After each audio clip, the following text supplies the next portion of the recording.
Promo 2 வீடியோவில் நிறைய பேர் கமெண்ட்ஸ் போட்டிருந்தாங்க. அப்போ தான் நான் போய் ப்ரமோ 1 பார்த்தேன். அதில் கிளியராக தெரியுது பார்வதி கண்ணில் வந்து அடிபட்டிருக்கு. அப்போவுமே அது வந்து வீங்கியிருக்கு. ஆனால் இந்த செகண்ட் ப்ரமோவில் வீங்கியிருக்கிற அளவுக்கு வீங்கியிருக்காங்கிறது தெரியல. லைட்டாக வீங்கியிருக்கு. அந்த வீக்கத்தோடு தான் அவங்க அந்த டாஸ்கே விளையாடுறாங்க. ஸோ எப்படி அந்த அடிபட்டுச்சு, எதில் அடிபட்டுச்சுங்கிறது நமக்கு தெரியாது. அது இப்போ வரைக்கும் லைவில் வந்து அவங்க கண்ணு கரெக்டாக தான் இருக்குது. ஸோ ஆல்ரெடி அந்த கேப்டன்சி டாஸ்க் ஸ்டார்ட் பண்ணுறதுக்கு முன்னாடியே அவங்களுக்கு அடிபட்டிருக்கு போல இருக்கு. அது தெரியாமல் நான் வந்து சபரி புஷ் பண்ணதில் தான் அவரோட கண்ணில் அடிபட்டிருக்குங்கிற மாதிரி நான் வந்து ப்ரமோ 2 வீடியோ போட்டிருந்தேன். அப்போ நிறைய பேர் கமெண்ட்ஸில் சொன்னாங்க, சரி அதை பற்றி ஒரு கிளாரிஃபிகேஷன் கொடுக்கணும் அப்படிங்கிறதுக்காக தான் நான் வந்து இந்த வீடியோ போடுறேன். இன்னும் 2-3 பேர் நிறைய பேர் எனக்கு ஃபஸ்ட் ப்ரமோ கமெண்ட்ஸில் கேட்டிருந்தாங்க. அவங்களுக்குலாம் ஒரு ஆன்சர் சொல்லணும்.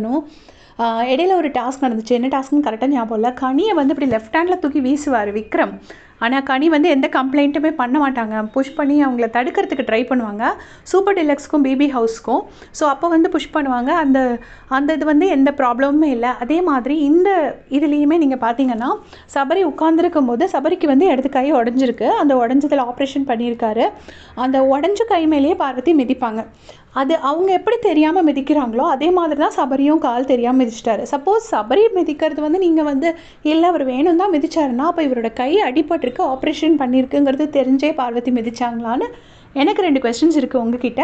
ஸோ நீங்கள் அதுக்கு ஆன்சர் பண்ணுங்கள். தேங்க்ஸ் ஃபார் வாட்சிங்.